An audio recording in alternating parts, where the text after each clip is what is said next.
and welcome everybody to the event.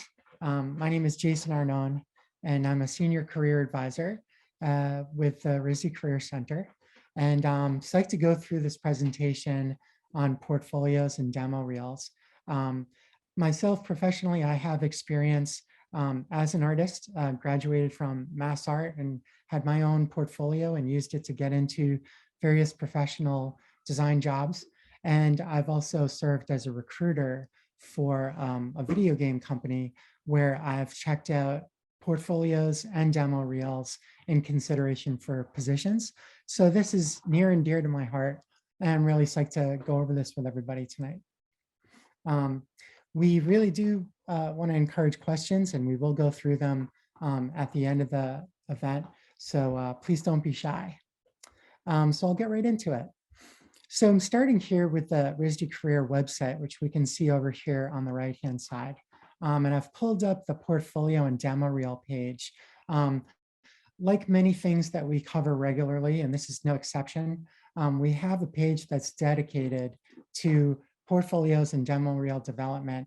A lot of the links that you'll see in tonight's presentation are featured on our webpage, and we even have like an accelerated shortened version of this presentation at the end that you can check out on your own time.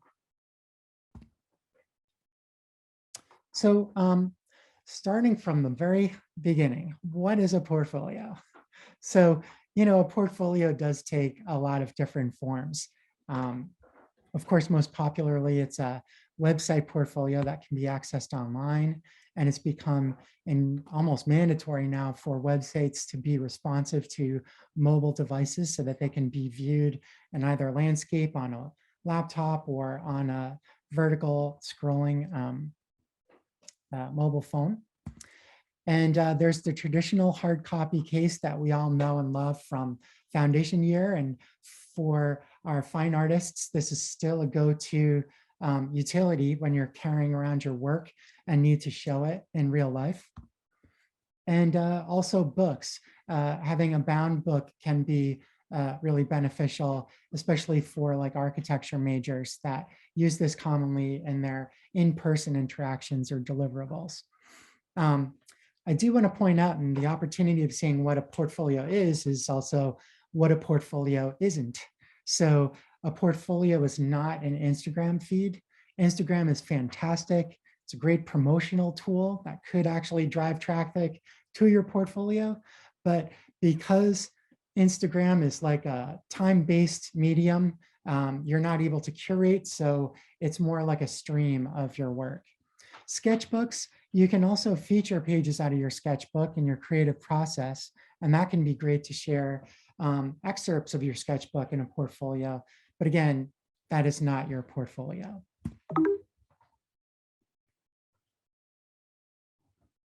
So a demo reel.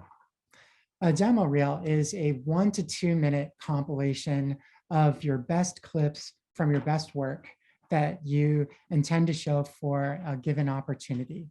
It could be something that you're showing for a film or animation job. It could also be something that you're showing to curators or gallerists. So it's a great tool for giving a brief overview of what your capabilities are as a motion-based artist. It's important to note what a reel isn't. So a reel is not an individual movie. Even if it's a short film or a short animation, that's still not a reel because it's not giving a sense of your range of work and skills and abilities. And it's also not documentation. So what I mean by that is if you're an installation artist and you've got footage of your installations, well, on its own, if it's only one project, that really isn't a reel. Or if it's video footage of a 3D sculpture in the round that you're shooting, still not a reel. So when's a good time to begin working on your portfolio? And I suppose this is kind of a rhetorical question, really. Like everybody needed to work on their portfolio to get into RISD, but hopefully even as a first-year student, you keep that going, you keep your portfolio alive. As you're creating and experimenting and practicing your craft and exploring what your interests are, it's also great to be getting into good habits for documenting your work, recording details about what it is that you're doing, and getting in the habit of posting these things and publishing it on a portfolio. That can establish some really excellent conventions that you can use in the future so that you can refine that process as you're moving forward. So we're looking at later years in school, and this can allow you to do like a more professionally geared portfolio where you've got more consistency in your work, or maybe you've got more say over the projects that you're doing. And so you can be more intentional about representing your career interests and what you're able to display in your portfolio or in your demo reel. So you're really able to curate your work. And then from graduation and the long haul, you're able to share your professional work. You can demonstrate your career path. You can show all the amazing things that you've done. And this is all building upon these valuable lessons that you've learned while you were at RISD. Of course, we got to get it in there that like when you go pro, come back to RISD and participate in our portfolio reviews and share your expertise as an artist or a designer with your fellow students here at school. So let's talk about online portfolio platforms. You know, this is of course like a very popular domain for artists to be displaying their work.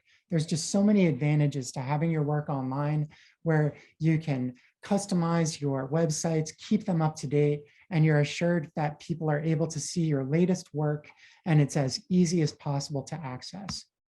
So we wanted to give you some platforms to start with so that you knew what some of the options were out there. We're showing Behance first. Behance, we've had a partnership with Behance for many years. We've had a separate school page on Behance, and this has given us a special place to start students, getting them in the habit of posting their work. And what's great about posting on Behance is that this is a community platform where there are many users that use Behance. So you're not just a solo website, you're actually part of many other portfolios that are online and many other accounts. And you're in good company with some of your alums that are very well established and thriving out in the world. So it's a common place for employers to go to look at different creative fields that we can see up here in the upper left, to look at portfolio works by major or by industry. So it's a great platform, great place to get started. It's easy to use, so we do recommend using it. The URL for that is behance.net. So Adobe Portfolio. Adobe Portfolio, also from Adobe, which of course is like the owner of Behance. This comes with your creative suite. So you've already got access to the tool, and it does include hosting services. And the Adobe Portfolio gives you more control over the layout. So with Behance, it's more like a turnkey solution that doesn't offer much customization, but that's also like part of its simplicity and elegance is that it's easy to use. And with the Adobe Portfolio, if you're ready to get more complex or more custom with your presentation, this is a great tool for that. And that's the URL that you can use to get there. So Cargo site. This is a site that has come along and that is a good solid platform to use. You know, every platform has a different feel, and you can even get the sense of how they are presenting themselves through these websites. I took this directly off of the homepage. And again, it's another one of those communal platforms where you're able to join a community of artists and creatives and designers who are sharing this platform space to present their work. And you know, in the past couple of years, Cargo has actually reached out to us to offer a free license to use their site. And I have the code here that you can see. It's pretty simple if you want to jot it down. You can also follow up with us after the fact to get more info about that. That code is lowercase e 750, lowercase db, and 78. Wix is a great platform.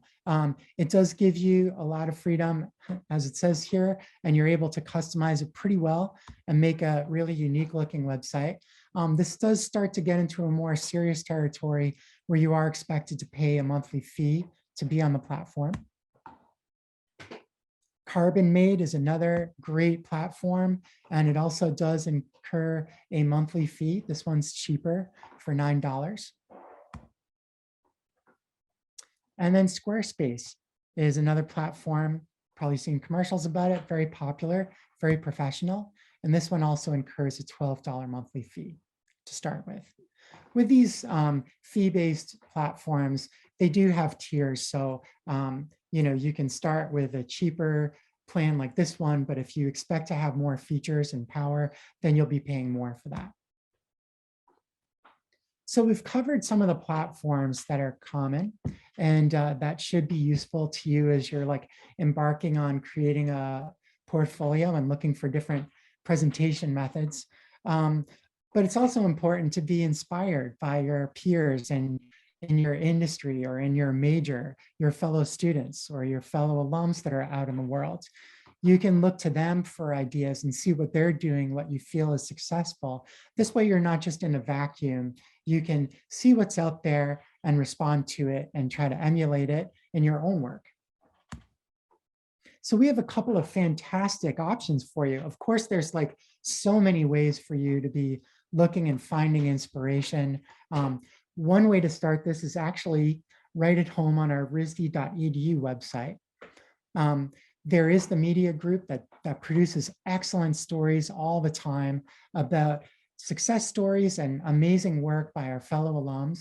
So it's always a good idea to go and start with a RISD website to see what kinds of people are involved and what kinds of projects are happening. And here we're looking at like a specific story for Ebi Barole, and he's a ceramicist from 2006. And he's come back to the school to work with students, but he's also a thriving and professional artist. And you could look him up and look up his website to find inspiration for how he manages his website and presents his work as a professional in ceramics and as a sculptor. Another place to look for inspiration is the Behance platform. Now, I know before the way that I pitched this was that it's great. Companies go onto the platform and companies will look for certain types of professionals. And that's what we're doing here, except we can do it as peers and as artists and as students. So go to Behance, look at the portfolios that are available through Behance and check them out on the Behance platform. You're able to go to all of these different industries to see different works. And if you click on a certain project for a certain person, then most of the time you're able to look and see what their main URL is for their main website. And then you can just do a deeper dive into their work and into the different options that they use to present their work. So it can be a really excellent way to find artists and find inspiration that will directly affect the results of your own work. So we've talked about the different platform options for online. We've also talked about different ways of finding inspiration. And now we can talk about some of the considerations for how you'll build your portfolio and work with your own work. So if the first thing that comes to mind is like, well, gee, what do you show? What are the things that you should be considering to help you curate your work? And how can you enhance and achieve your career goals by considering what you're going to curate? So first thing to consider when you're creating your portfolio and you're trying to achieve a career goal, like say, getting into a gallery to show your work and be a featured artist, or maybe you're trying to get into an architecture firm and you want to put your best foot forward for an internship that you're applying for, or anything like that, any kind of opportunity. You want to consider the first impression that people have when they check out your work. It may seem a bit extreme, but really like your first impression can happen in that first 10 seconds of seeing the first images that you have to provide, or the first 10 seconds of your demo reel. It's really important to start strong and show the things that you think are going to hook their attention, to show the things that are most relevant to the opportunity that you're taking advantage of. Sorry about that. Another consideration with curation. I get questions all the time, like, how many pieces should I show? Is it better to show tons of pieces because I've got so much work? Resist that temptation to show a ton of work and instead really focus on quality, okay, and not quantity. You can even consider, if you've got like a couple of different options that you're looking at for your portfolio, maybe you're looking at 2 different types of internships for the summer, or perhaps you've got one show that you want to do that features one type of fine art that you're doing, and then you've got another type of show that uses other types of work. Consider making like different front pages of your website or different versions of your portfolio so that you can enhance your eligibility for those different career paths. And I always feel it's important to show what you want to do. A common thing that I run into is like those graphic designers that are showing typography, and they do amazing typography work, just as an example, but maybe they don't want to be doing typography. Maybe they're really excited about doing motion graphics or about something other than typography. So even though you're really good at it, you might want to focus on the things that you really want to do, because that will help you realize you're essentially like showing people what it is that you want to be doing with your job. And for your creative process, it's always beneficial to share your process work, not only the final results. Pardon me, just a moment. Sorry, I have a loud neighbor. So by showing your process, here's what it helps people understand. If you are working with a curator or an art director or a lead artist, if they can learn more about your process, if they can learn more about how do you work problems out on paper, how do you sketch out ideas in the initial concept phase that then progresses through your production, through to your iterative work, your prototyping, and how does it end up in the final result? Can you see consistency? Can you see like the thought process that you went through and working through those problems? It's really beneficial to see your creative process. Now, if you don't have a lot of that work in your current portfolio, don't rush back and try to invent this stuff. Don't worry about it. Just moving forward, it's always good to include your process whenever possible. So I wanted to address a couple of common questions that I get. A common question that I get, especially for folks that are like maybe first year or second year students, I want to do a certain type of work, but as a result of being in studio, I don't have a lot of control over the exact stuff that I'm working on. So what do I do, right? So essentially, like, there's no way that you can cram in a bunch of work to invent work that's going to be perfect and professionally aligned with the opportunity that you have at hand. Trust in the process that these people that you're showing your work to, they understand what it's like to be first year and second year or third year, even if you don't have a ton of work that is directly aligned with the opportunity. Many times these professionals can see the work that you're doing. They can even see your foundation work, and they can parse out what relevant skills are displayed in that work to know how it might pay off for them in their studio or in their gallery.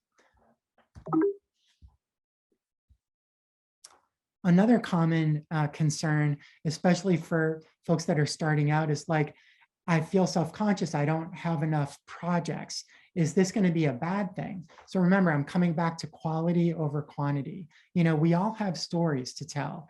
And if your story is that you don't have a lot of relevant projects, but you're showing the best ones that you feel like are a good fit, and you're looking forward to having more experience and time at school to build your portfolio further, that's a perfectly acceptable answer. So try to focus on what you can control, okay? Show what you've got. Show what you feel is relevant.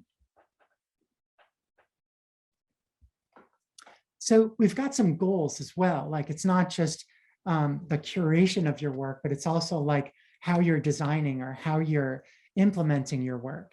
Simplicity is one of the goals that I would say is common with most website portfolios. Now, of course, if you're aspiring to be a web designer and you have your own ideas about what a portfolio website should be, then more power to you. You know better than anybody else. But for everyone else, you're really just looking for a platform that stays out of the way and that allows your work to be seen clearly. So it should be laid out, curated, it should be intuitive and easy to use, and it shouldn't be cluttered. It should allow the user to focus on what's important, which is your work. Here we're looking at a portfolio by Kanchi Chopra, who is an alum from ID. And you can check out their website and the URL below there. In addition to simplicity, there should also be an emphasis on image quality. So we're back to Abby Barley's work, which I was so inspired by his work when I saw it in the alumni news. I just had to feature it again. So here, great example of really using the best photography possible to document his work.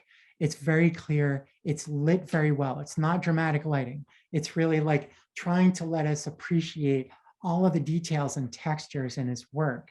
And, you know, it is worth investing some time or getting some help from someone that can help you with photography. If you're not second nature to photography, getting some good quality reproductions of your work can be worth the effort. Essentially, this is the only view that the public has of your work, so it's important to give it its due time and attention to present yourself in the best way possible. I put a note in here about lens distortion as well. Like, that can be something where if you're using a wider angle lens and getting too close to the subject, it can distort the perspective and the dimensional qualities of your work if it's like in 3D. Or if you're talking about doing flat 2D work, you can either photograph it if it's large format, or you could use a scanner like a flatbed scanner if it's small enough to fit on a flatbed scanner.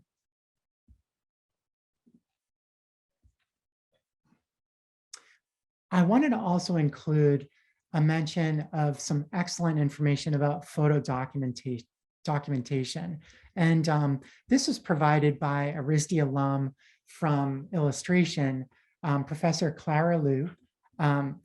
Clara has an excellent site called artprof.org, which is a great informational site. And Clara has an excellent guide to how to photograph your work for 2D or 3D art. And I have some excerpts here off of my phone. There is a YouTube video that you can see there down near the bottom, and a bullet list of the different considerations when photographing 2D or photographing 3D. And I thought it was helpful to see this list because, like, you might think like, oh, what's the big deal?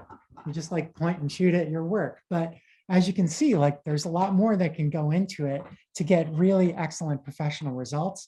And if part of your reality is to be showing 2D or 3D work, you know, even for folks that are making prototypes in architecture or in ID, or you might be like creating designs for apparel or accessories, then it would behoove you to do some research and learning in photographing techniques to get good at that, so that you can publish your own work to your portfolio site. All right, so it's always important and helpful to include background info. Now, of course, showing your work, there's been a lot of emphasis on image quality, curation up to this point in this presentation.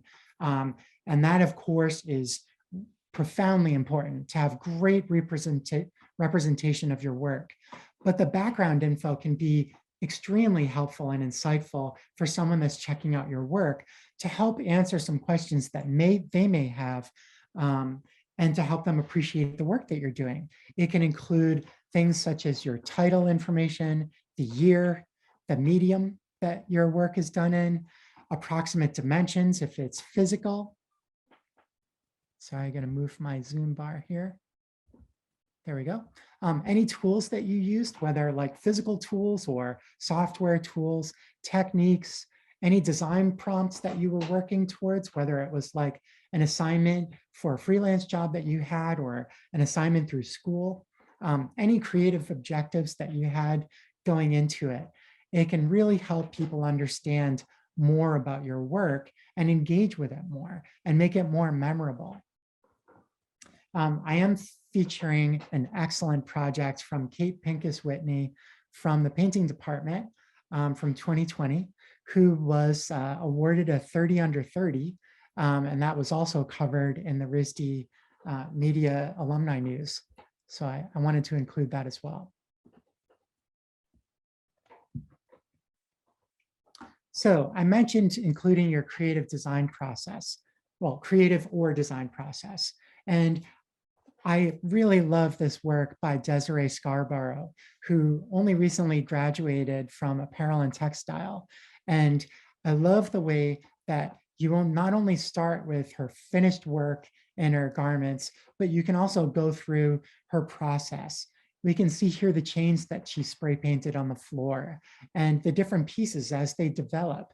And what's just amazing about it is it's so clear to see Desiree's vision. So you might look at her work as a finished product and it could be impressive.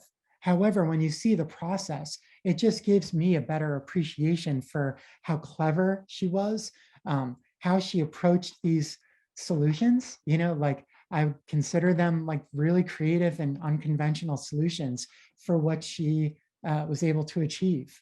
So it gives you a great background and it helps us all connect with Desiree's work. So instead of it just being like a final piece, we feel like we know more of her story and we've never even met her. So it's really like a compelling way to present and share your work. And of course, as I mentioned before, when I started the presentation, and I'll just reiterate it briefly, if I have an apparel studio and I'm interested in her work, being able to see her process allows me to envision how she might be a member of my team or how she might work and innovate on my team. So it's really helpful to see that information. All right, well, we've considered portfolio platforms. We've talked about inspiration and different considerations when you're designing your portfolio. And then equally as important is how we present it. So if we're talking about a printed portfolio, we've got this traditional experience here that we can see. And I think that we all miss those in-person interactions when we could take a physical portfolio into a room and share it with someone and have them immerse themselves in your work. It's large format, it uses natural light. It's not like, you know, projected at me off of a computer screen. It's just such a great way to experience work up close. You know, in my time working in the games industry, we loved it, even though we would work on video games and most of the presentations were digital and online. We would love it if somebody brought in a hard copy version of their portfolio. It was just such a difference. It was like this dimensional barrier was broken where you could appreciate people's work up close. And it provides this like linear experience where you start with the first piece and go through this. It's almost like a trip that you're going through as you're viewing people's work. So even if you're a digital artist, don't lose sight of the fact that like you may choose to have a companion portfolio, which is a hard copy. You know, with fine artists, we tend to recommend like 10 to 20 works in your portfolio as like the ideal. And for designers, showing 6 to 10 projects is also like an ideal quantity. If you have less than that, I know that I've already addressed this, but just to hit the point home, like quantity over quantity every time. Show the work that you feel like is most relevant. And when you're talking about design projects, you might be showing a smaller number of projects, but it may include a series of images that shows your process. So, use that, take that number of 6 to 12 projects with, into consideration with the process work that you're showing. And as a fine artist, you may also have concept work that you want to show for your finished pieces, and that's also great to share. You should also be comfortable to be sharing your story as you're presenting. So what were you thinking? What were the challenges? What were the goals that you had when you were creating your work? Be prepared to talk through that as you're providing this progression through your work. The portfolio book, as I mentioned, very common in the architecture industry and open for anyone to use. It is helpful to have a table of contents, especially with architecture portfolio books. You tend to have like numerous images associated with each architecture project that you're showing. So having a table of contents can help people to skip between different projects if they wish to go out of sequence. We do recommend including your resume on the first page as a starting point. It's just great to have as a reference. And they may choose to like flip back to your resume to like check in on that skill that you have in a certain software program or a certain fabrication skill that they're looking for. With our architecture students and graduates and with their portfolios, we have heard numerous times from architecture firms that have visited us through the portfolio reviews that they actually love the way that RISD students embellish their portfolios with fine art. So you're all starting out with that foundation year, and many of you still draw as part of your architecture practice throughout your years at school. Don't be afraid to take some sweet drawings that you have or some 2D work that you've made and put it on the cover of your architecture book. What ends up happening is that it gives the viewer this appreciation of your fine art skill, but it also really sets you apart from other architects that might be applying for the same opportunity. And of course, I say this about architecture because it is such a conventional platform for architects, but this would apply to anyone that chooses to produce a booklet of their work. We do recommend some providers. So for printing options, you could consider Artifact, Uprising, or you could also consider Blurb. And looking at these platforms in advance before creating a portfolio is a great idea just to see what kind of layout options you might have and to consider that as you're designing the layout of your portfolio, of course. And then for hosting your portfolios online, usually in PDF format, you can consider the Issue platform or Folio HD.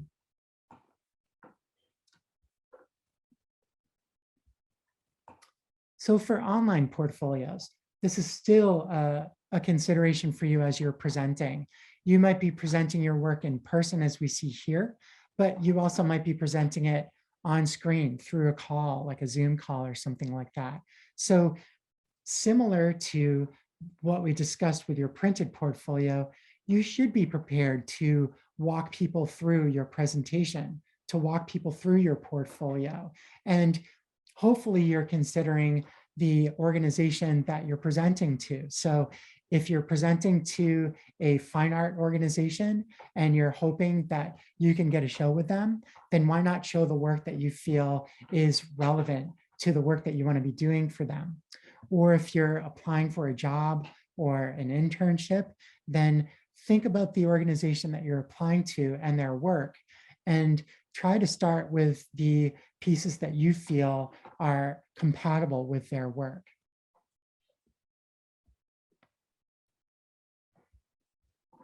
For the demo reel, the demo reel does tend to stand on its own. I love this demo reel because it's actually done a lot of the things that I recommend, and that has been recommended in the industry. So A 1 to 2 minute duration for your demo reel is appropriate. Here we can see that there's a number 4 with a reference to the project that's being seen. And below that, there's a demo reel breakdown. So we can see more info with a link to the exact URL for the short film. If you'd like to check it out, check out the full length version.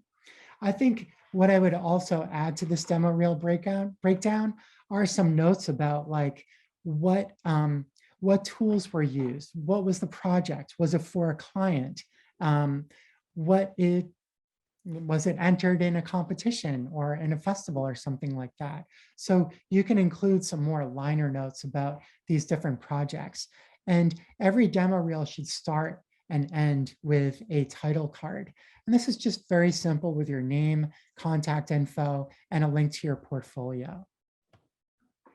So the common platforms for sharing your portfolio, your demo reel, sorry, you can embed your video in a site as we see here with Kaya Harrison's work. And I should have mentioned, like, psyched to be featuring Kaya's work, graduate from FAV last year. So you can embed it in a website, and that can be really slick because you can include like a demo reel breakdown as Kaya has done here. You can also have 2D work that's also available through your website, and that could be linked to it very conveniently. Or you can show it just directly on a platform like YouTube or Vimeo. I'm sure that's no surprise, but you can use those platforms, and you can include your demo reel breakdown in the caption or the description of your movie on the platform.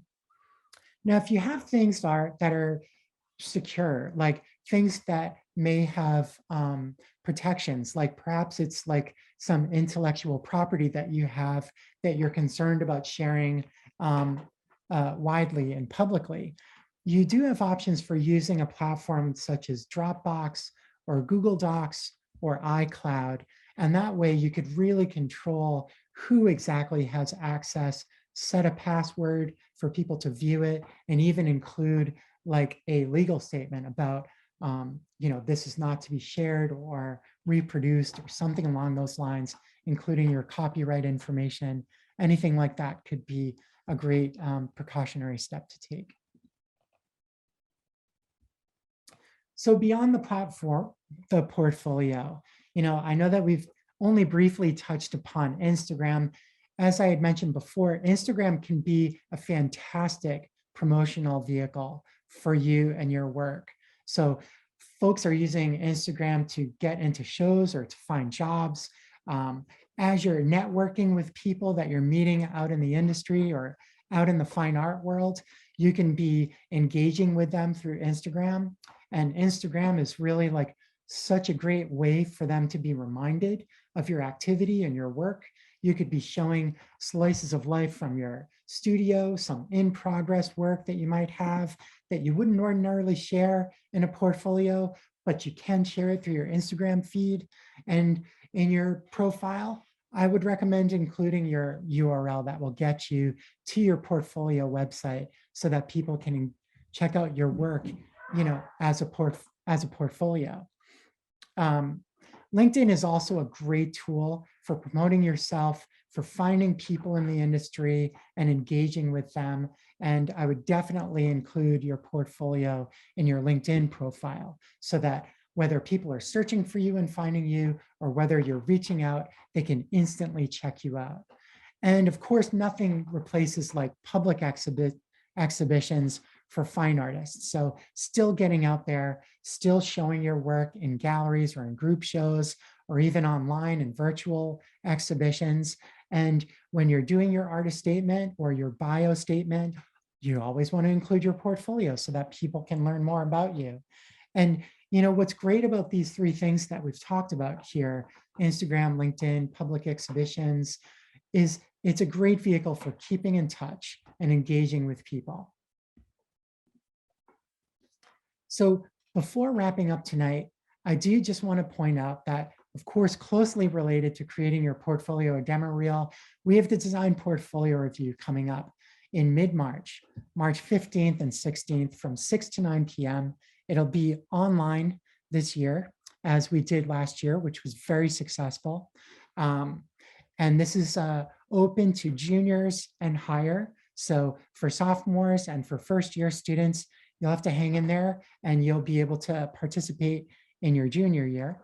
And if you'd like to see the companies that are participating, definitely check them out on the participating companies page. We're indicating which majors they're interested in here and which dates they're participating in. And we also do a fine art portfolio review in April, and we'll be developing that website very soon, as we'll be starting that production before you know it. So I'd like to open it up for questions. So Abby, who is a junior in illustration, is so I'm an illustration student with a wide variety of work, character design, environment,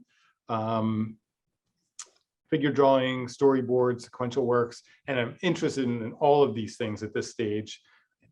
So there you go. So how would I best show all of this interest rather than have, is it better to have a single focus? Can I show it all because I am interested? Yeah, such a great question. And Abby, I assure you, you are not alone. Like, so many people get excited by a lot of different things and have a lot of different types of work in their portfolio. And I'm sure that this will serve you really well in your desired industry. So the trick is that you don't have to commit to any one type of work. However, you got to start somewhere. It's not normal that you could say, for instance, be looking for a job. One job might be character design, another might be environment background design, another one might be storyboarding and sequential work.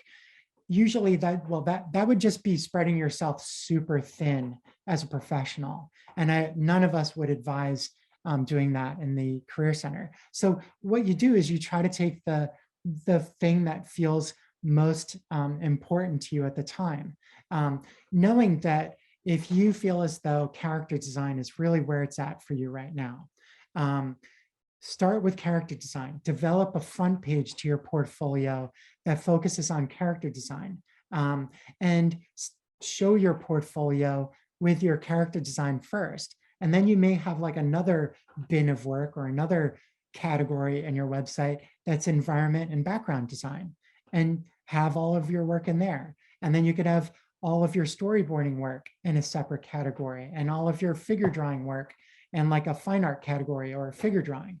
So this way you're sending your website, which is like abbyw.com/characters, and a company that you're applying to that's interested in characters, they will see that work first.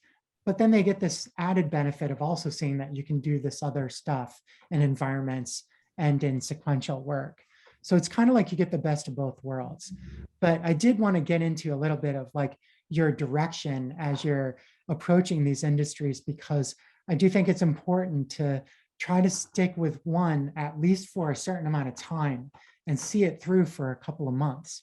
Maybe you really try to give it a go with character design.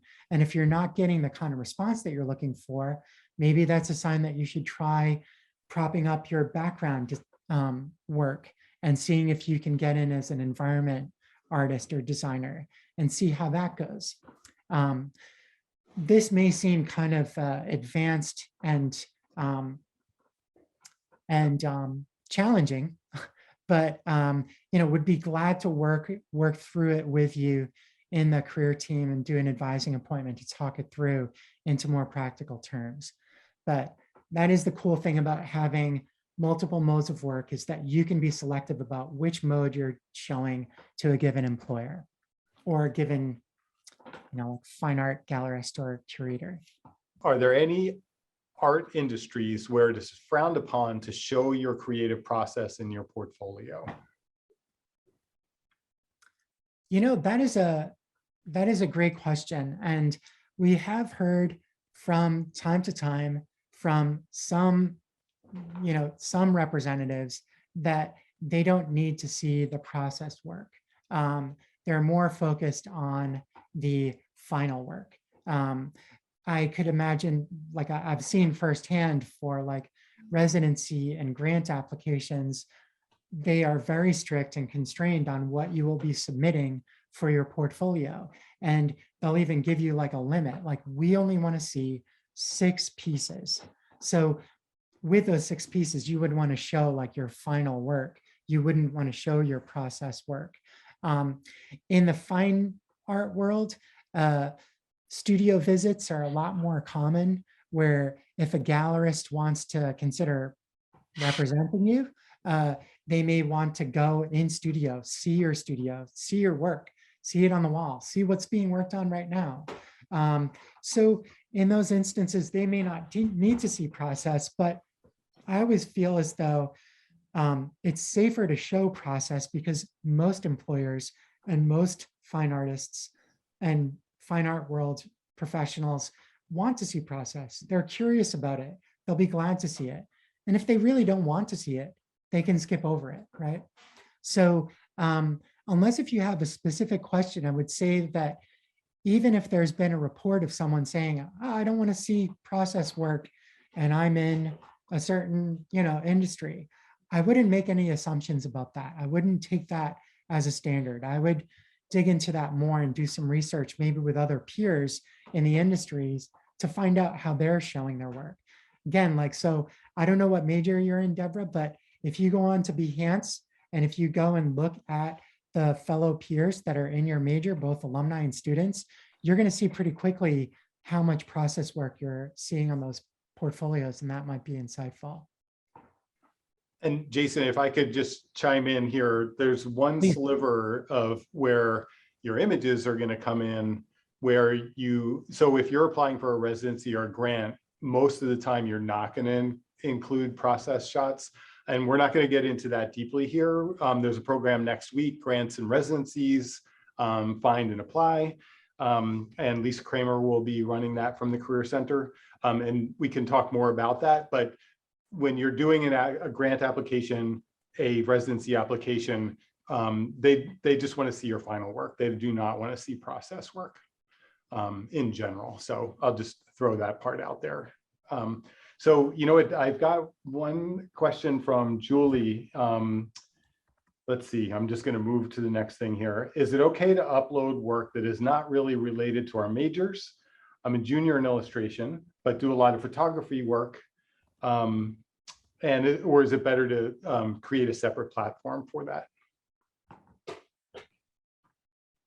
So this really does, thank you for the question, Julie. This really does feel similar to the prior question about, like, I do lots of different types of work. And how do I manage that in my portfolio? So I would say, Julie, that like you're in illustration, have your illustration work, and having photography also on your website, would be perfectly fine. It would be great, actually. I think that whenever we can show other things that we're doing creatively, it just helps to add more dimensions to our capabilities.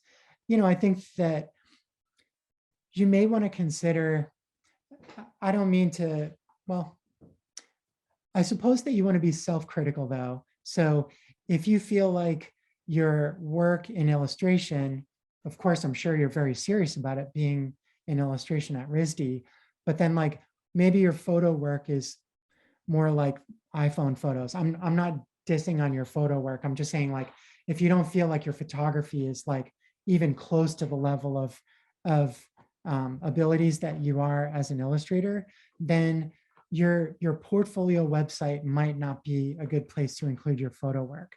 But if you do feel good about your photo work and you feel that it's relevant to your illustration work, and maybe it's even part of your creative process, then you can absolutely include it. I hope that answers it.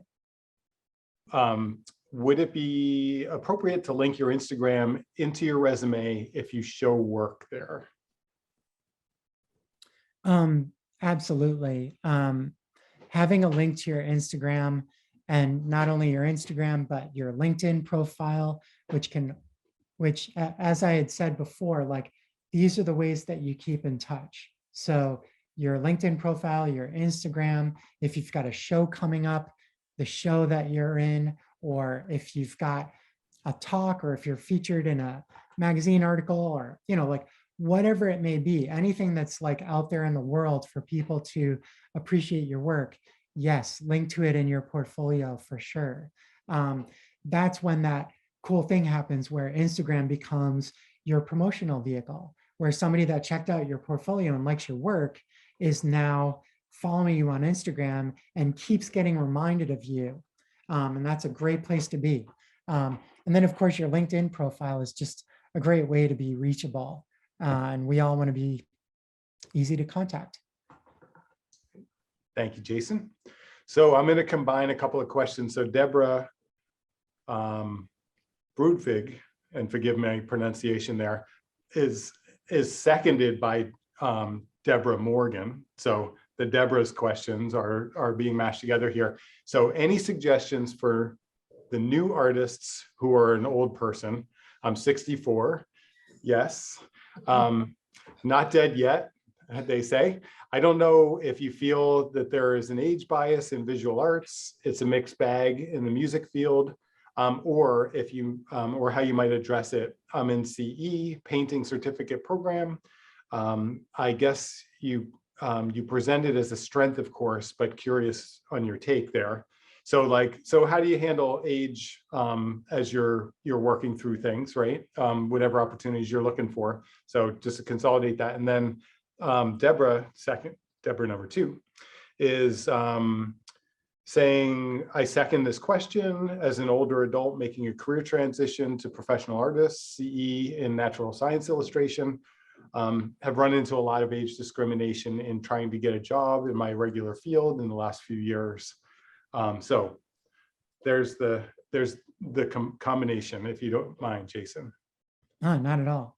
So, for under the context of the presentation, which is about your portfolio, nothing changes, right? So no matter your age, we're all still developing our portfolio the same way. I realized that for Deborah Brudvig, you mentioned that your age specifically. However, the key element that I'm latching on to is that, like you're a new artist. And so you're starting out just like everybody else that starts out. And it doesn't, of course, like there are many valuable things that you bring to the table with your experience. But when we're really just talking about your portfolio, you're getting your start as an artist, and you will be showing your work and your experimental work. And I'm sure the things will get more and more refined as time goes on. So you're in the same boat as like a first-year student when talking about your portfolio. Of course, like as a professional, you've got experience, and I'm sure that there's lots of other valuable traits that come along with you as a professional. But again, I do want to get back to like specifically the portfolio. I mean, it's a little off topic, but of course, like I feel for these questions and age discrimination, and really like,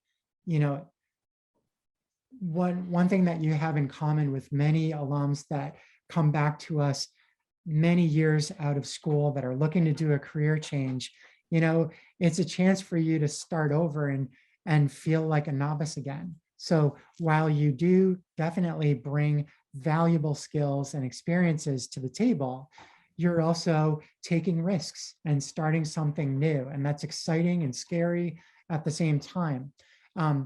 Your job as a professional is to market yourself and to be able to take those positive traits that you have, which include your experience, and to be able to promote that for your new life as a creative. It's the simplest way to do it. Of course, I hate the fact that anyone is experiencing age discrimination.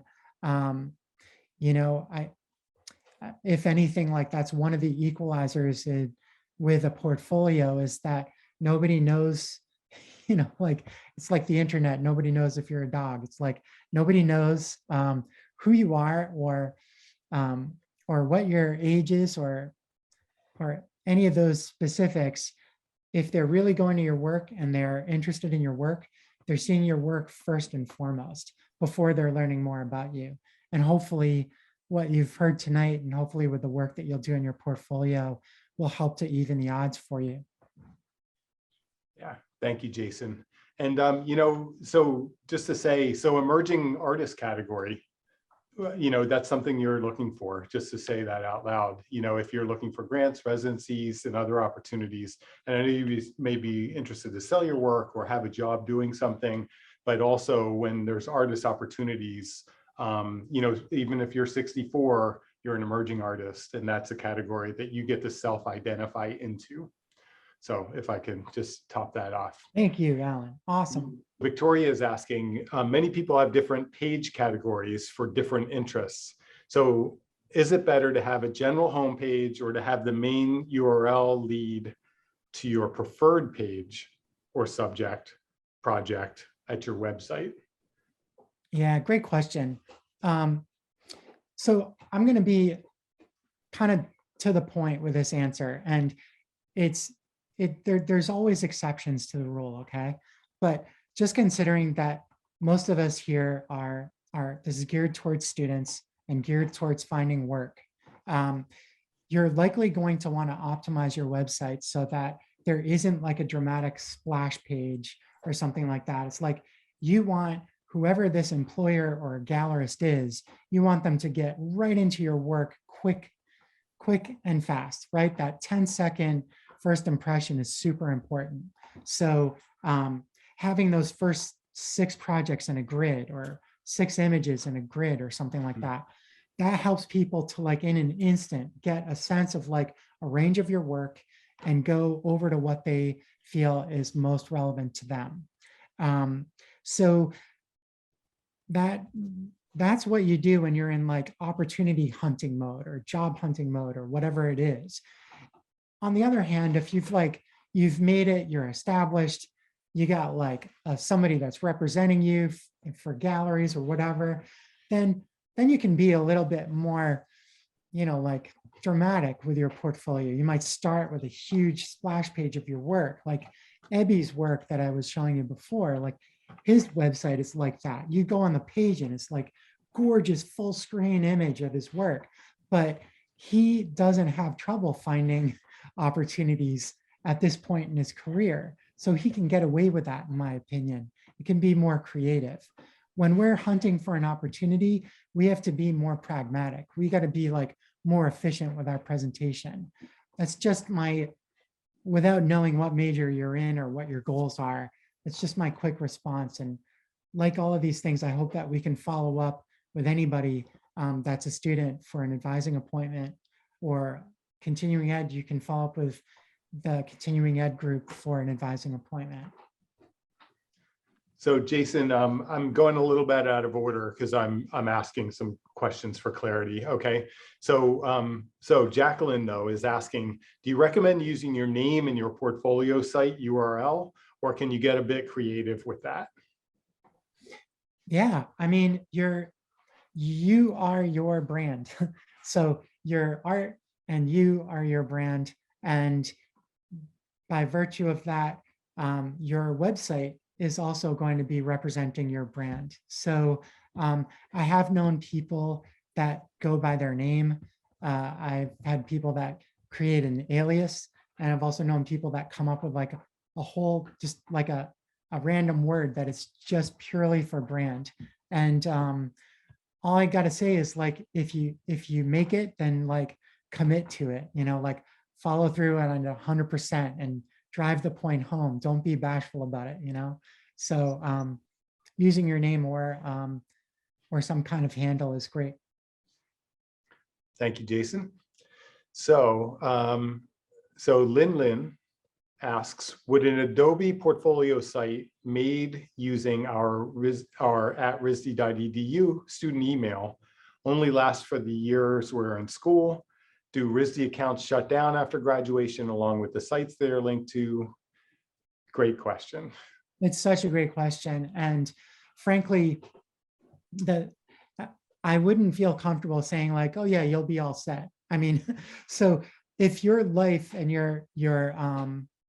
if your professional practice will utilize your Adobe Creative Suite, then you will likely be able to migrate from your RISD account to your professional account that you'll be paying out of pocket, or maybe you get one through work or whatever. But I wouldn't feel comfortable saying like this will definitely work, because there's always technicalities with these things and companies change their policies. So I would say like when you're getting to senior year, I would check in on that and at least write to Adobe. You know, these companies are massive, but they actually do get back to you if you've got questions. And if you have an honest question, this is an understandable situation. A lot of time, these people are just software developers that can make it happen. So I wouldn't be afraid to reach out to Adobe with that question. So Victoria is saying, thanks for answering my question. I'm an illustrator wanting to do more visual development for animation and video games. So any more specific tips for illustration portfolios like this would be appreciated. And we'll cap it there. Great. You know, it really doesn't change what I said, to be honest. And I mean, I used to work in video games, so this is near and dear to my heart. But it really would be still creating those different categories of your website. And if you're applying for a certain type of role, then I would lead with a URL that brings them directly to that content first. What I will say that I also love about hearing your story about being in an illustration and wanting to get into games, and I think that this is kind of a universal thing for many industries, but you know, as a game developer, if you have interests and expertise in different areas, it can make you a fantastic lead artist. And of course, you wouldn't start out that way, but getting experiences in these different domains will give you great sensibilities and seniority, and it will help you to manage art direction for different teams of artists. So psyched to hear your ideas about that. And book an appointment if you'd like, and we can meet and talk about that industry some more. Yeah, thank you everyone for being a part of this. And whenever we do events like this, we're hoping that it serves as an open invitation to come in and see us. We can give you personalized one-on-one advising. And I hope you'll all participate in our programs. But I'm so psyched, despite all the challenges that we're going through with this pandemic, you all came out and made time for this program. So great job. Yeah. Keep it up. Yeah. We got this. And great job to you, Jason. Thanks for tonight. And thank you, Alan. You are welcome. And I'm gonna say goodnight. Thank you all for being here again. And I'm gonna go ahead and end the webinar. And good luck to everybody. Take care. Bye, Abby.